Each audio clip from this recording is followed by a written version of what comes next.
during the time kasi ng visit ni Pope John Paul II, nag-start pa lang ako na bumalik to serve the PWD. And ito yung time na naramdaman ko yung calling to serve again.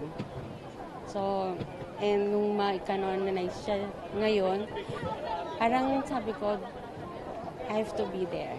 So, nagdala ako ng 5 members namin to be here to celebrate with our new saints. So, yun yung time na ginawa ko talaga yung paraan para makarating kami rito kasi may mga ibang schedules para sa parokya namin, pero mas inuna ko siya. And God really find ways for us to be here.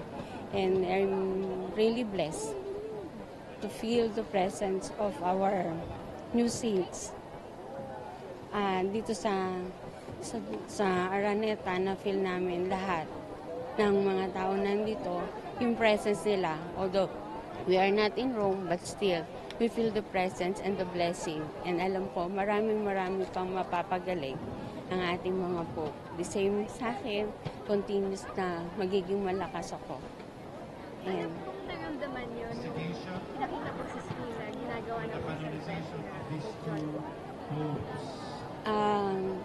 Natouch ako. Totoo, napaiyak ako nun. Kasi during the visit dati ni Pope, nung dumaan siya, pinakita lang sa picture, sa TV, ewan ko ba, napaiyak talaga ako. And the same sa nangyari ngayon, now na he is already saint, mas lalo akong nabigyan ng more strength.